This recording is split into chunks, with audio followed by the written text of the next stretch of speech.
Cleaning Nation, welcome to another episode of the Grow My Cleaning Company podcast. As always, I want to start the show by telling you that you are super fantastic human beings. In this Thanksgiving area /time/season, I want to say thank you for being the best community on the face of the earth. Nobody shares more, subscribes more, interacts on the Facebook more. I get kind emails. You are amazing human beings, and I want to thank you for listening to the show, watching the podcast, but that's insane, watching the YouTube channel, hanging at growmycleaningcompany.com, and really just engaging with this community. Today, we are chatting with Dulce and Tanisha Simmons from Magic Touch Cleaning Services. They've been serving the Pottsville, Pennsylvania area that's fun to say, by the way, for 3 years with residential and commercial cleaning services. If you want to reach out to them, you can get a hold of them at www.themagictouchcleaningservices.com. Ladies, welcome to the show. Hi. That wasn't even rehearsed, ladies and gentlemen. That was just apparently how they speak. So what's shaking in your world? What brought you seemingly normal human beings to decide to go insane and join the cleaning business? Well, a couple years ago, we had this bright idea, why work for someone else when we can work for ourselves? Sure. And we're awesome at cleaning. So we decided to start cleaning for people that we know. And then it became realtors, and then it just kind of kept going. So now we have almost 20 employees, and we're still growing. Well, fantastic. That's a lot of results in a very short amount of time. So glad that you're part of the community. What can I do for you today? All right. Well, we've been having trouble with, hiring the right person to be a supervisor, or training a person to be the right kind of supervisor. We've had some issues with people in the past as supervisors, and we're having issues currently with the supervisor. So we're just trying to figure out, how to figure out who would be the right person to create a supervisor, like what to look for in them, and if there's issues with a current supervisor, how to fix those issues. Have you smacked them? No, just kidding. Don't do that. I wish. Nothing. Yeah, every single owner out there's like, yeah, I like this guy. I need to smack some people. If you say I said it, I will fully deny it. We'll blame it on somebody else. Okay, so the term supervisor means a lot of different things to a lot of different people. Give me a little feedback on what you mean by supervisor and what your supervisors do.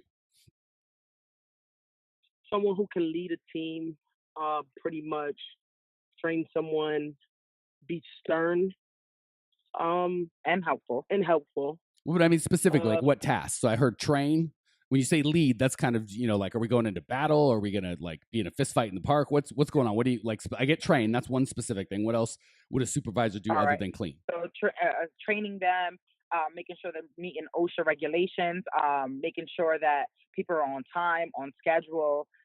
If they're at a residential, if there's a certain time limit they're supposed to be there, making sure they get the job done correctly in the allotted time, making sure if in a situation where someone doesn't have transportation, assisting them in getting to the job. Okay, so it sounds like just making sure that the trains run on time. People show up, they do their job, they do it right, everything kind of runs smoothly, so you all don't have to. Fair? Yeah, making sure that, rags and mops and all that is washed and supplies are ordered, like just being on top of the residential end or the commercial end. Okay. So we technically have two positions as supervisor, residential and commercial. Okay. So. Okay, cool. So I'm going to give you two things. One, I'm going to give you how I coach my folks to do it, and then I'm going to answer your question because I don't want you to be like, well, great, that's how you coach to do it, but that's not how we're doing it. Answer my question, dummy. I promise I'll answer your question. But first, I'm going to tell you how I would encourage you to do it. So if this is a one-on-one session, I would, and this is in step 9 of the Clean Profit Method, is how to automate, how to kind of get yourself out of the business, which is what we're talking about. I am not a fan of this title of supervisor, because we do this weird thing where it's like, well, they have to have been here with us for 6 months or a year, and I got to trust them. And I get a lot of that same answer. What do they do? Well, they got to just make sure everything kind of runs. It's not a very specific thing. So the two tasks that I really like not having supervisors do, and I prefer to have all employees do, is checking work and good Lord, and training. Okay. I don't like that being this magical, mythical unicorn because what happens is, and it sounds like this may have happened to you, and I promise it's happened to listeners, they get somebody who gets a power trip, or they get, cranky or they piss, especially with, no offense, but especially with the ladies, they get, I don't like you and she didn't like her and nobody likes him. And, everybody's, it's just a bloody mess. And the supervisor position kind of feeds that fire. They have on Netflix this weird show. They did the Stanford experiment where they just picked a bunch of young men from Stanford college, right? Not losers, like the best of the best, supposedly. And they just said, hey, half of you are prisoners and half of you are guards. We're going to put you in the basement of the school for like 2 weeks and pay a bunch of money just to see what happens. And within like 3 or 4 days, they had to call off the whole dang thing because the guards were abusing they went nuts just because they titled them. It wasn't even like you're bad and you're good. They just said, hey, randomly you're a guard, you're a prisoner. And the guards went nuts, right? That's what happens a lot of times with the supervisors is you're a supervisor like, oh, well, I've never had any power before. I'm going to tell everybody what's what. So instead of that dynamic, which I don't like, and I don't like managing through it, I want to train everybody to be a supervisor. We all train other people, right? So everybody trains. That's how I do it in 30 days. So for you to be a full-fledged employee, you got to train another employee. That's your kind of like initiation, right? To be a full-fledged, ready to go, fully paid employee, you got to train somebody else. And I expect everybody to be checking other people's work, and I tell them who to check, and it's on a random basis periodically. That combined with personal responsibility. If I've got someone that can't show up or forgets their rags or doesn't know where the key is, or they're basically a chucklehead, I don't want them. I don't want to hire a supervisor to hold this person's hand and pat their head and be like, it's okay, I'll get your rags, I'll find your keys, I'll give you a ride, blah, blah, blah, blah. So I really want to hire people that can do all of that themselves. Because if everybody's a supervisor, we're not stuck with, oh crap, Susie quit, and these people are all children that don't know how to run without Susie. So what do we do? I hate that dynamic. So I'm still going to answer your question, I promise. But I would, if we were working together one-on-one, I would rewind and say everybody needs to be training, everybody needs to be inspecting work, and everybody needs to get their own rags and get themselves onto work on time. And if they can't, they're on the wrong team. We need to get people that have reliable transportation and are able to do things like bring rags, have supplies, yada, yada, yada. So is that a fair disclaimer before I answer your question? Yes, it is. And it's funny because we just kind of did a shift because a lot of people, like in the area I'm at, it seems like no one has a car. So we just did a shift and we just hired a bunch of people that have their own transportation. That's it. No more, I'm not giving you a ride. No supervisor giving you a ride. You got to figure it out. So yes, and I got to tell you, that's another. I forget who. I had a one-on-one client that was accepting. I think he was in California. Same thing. People don't have cars, or quote unquote, around here. Bull crap. I was like, look at where are you at? You at office? Yeah, I'm at office. Do you have a window? Yeah, I got a window. Look out it. What do you see? Nothing. People driving by. How many? Thousands? Yeah, they got cars. Don't worry about it. It's not like everybody's walking. The people that don't have cars are losers. So if you're getting losers, you're not doing a good job attracting the right. That's like saying, oh, people around here don't have any money. What that really means is you don't know how to market, right? You're giving a message that attracts poor people. Cut it out. Let's get a message that attracts wealthy people. And if there are no wealthy people where you are, move. Same with there's no people with cars. Nope, you're just attracting losers that can't do things like have insurance, have a car, register it every year, like adult type activities. And people are like, well, I can overcome the car thing. Maybe, but the problem is we can't overcome the fact that it's really what that demonstrates, right? If you're a 32-year-old human being and you're like, I can't deal with things like oil changes and changing brakes and putting gas in and just adult activities, they're probably not someone you want to hire and certainly put into one of your clients' buildings. So I really would encourage you, you're on the right track with, listen, you got to have a car. It's got to be insured. It can't be a 1937, whatever, with the crank start. You got to have a real live car that gets you where you want to go every stinking day. All right. So now that I've ranted, I'll answer your nice lady's questions that you're like, okay, enough. Tell me what to do. So here's the key.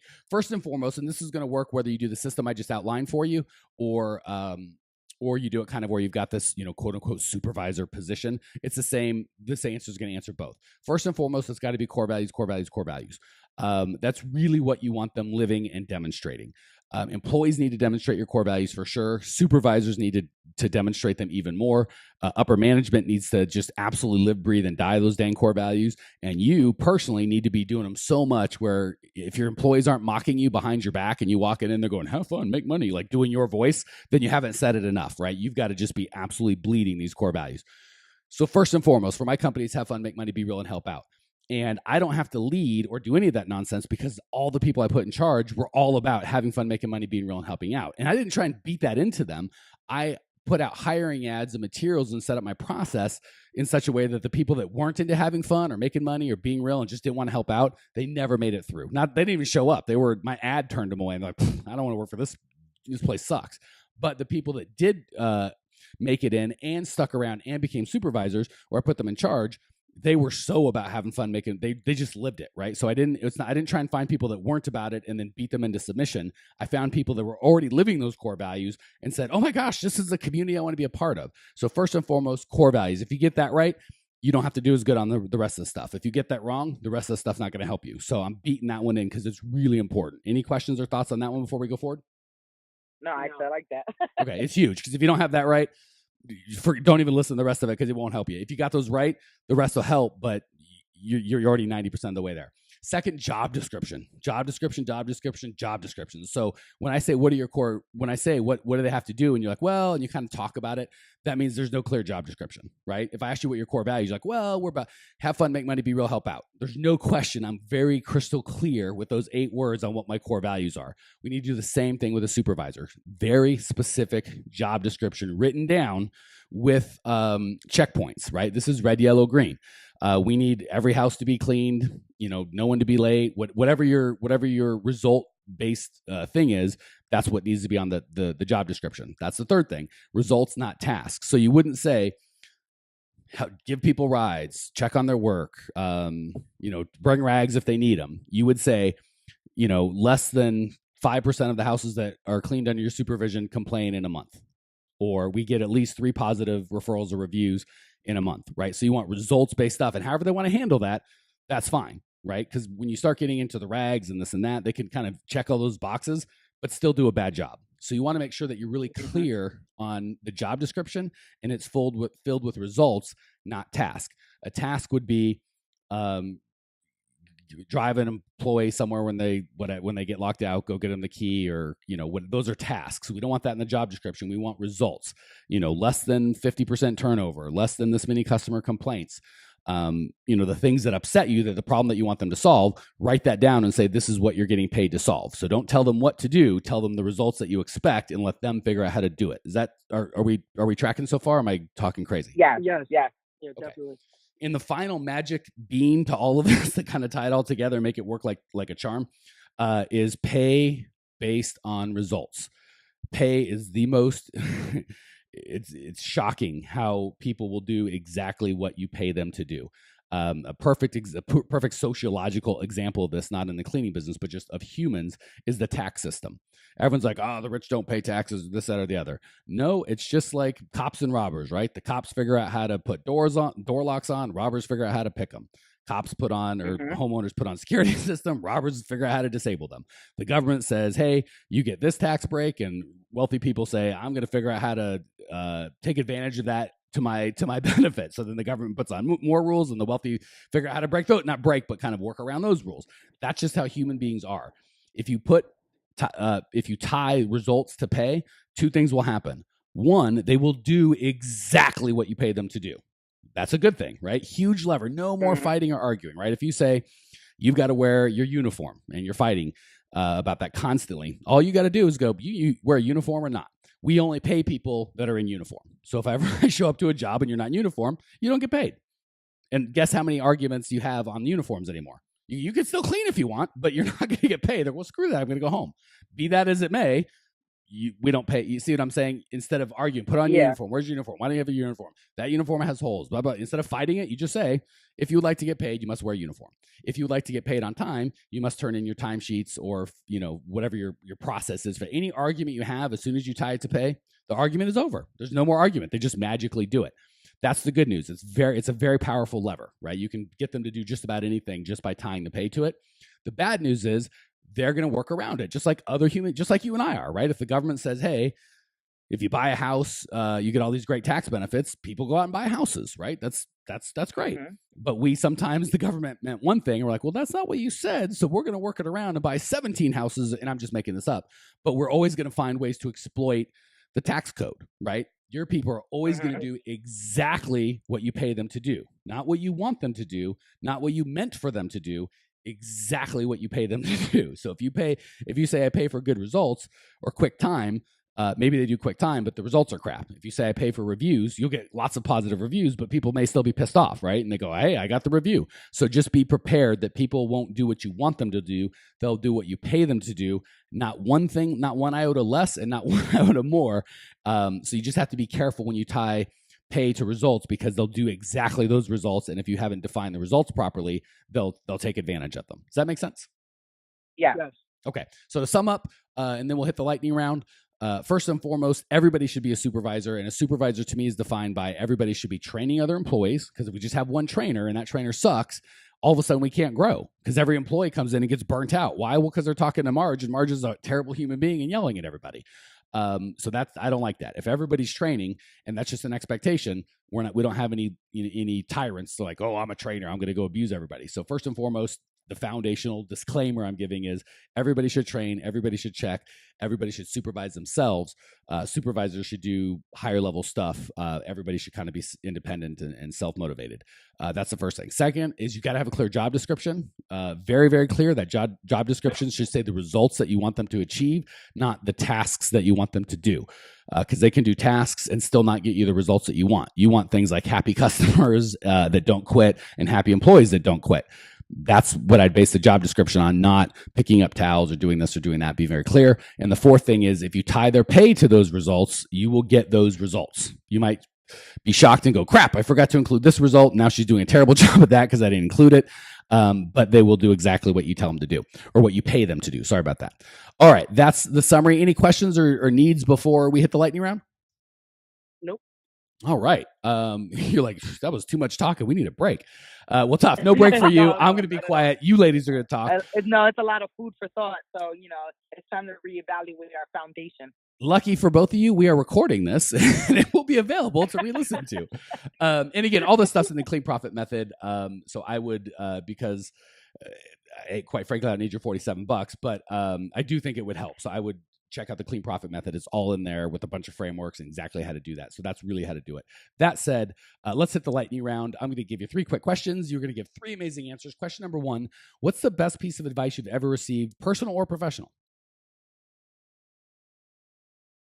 I'm going to have to say professional. Sure. One of my customers actually said to me to stop being friends with everyone. Stop being friends with my employees. Okay.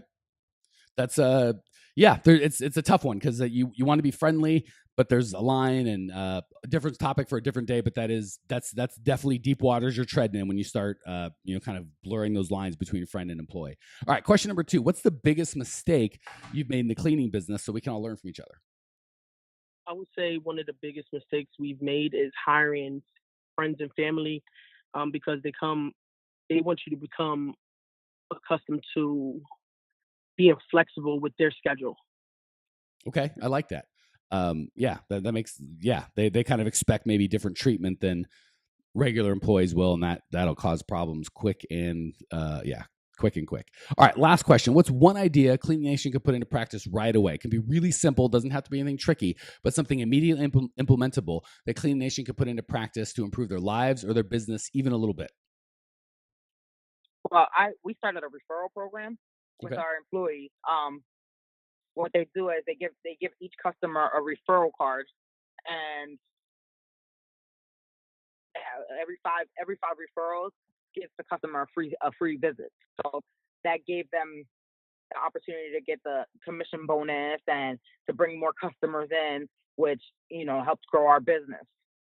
Man, that is fantastic. And that is something we can implement right away and start making extra money. Your best clients is probably your best new client is probably friends with your best current client, just like your best new employee is probably friends with one of your best current employees. All right, ladies, thank you so much for joining us. I love your energy and your vibe and your passion.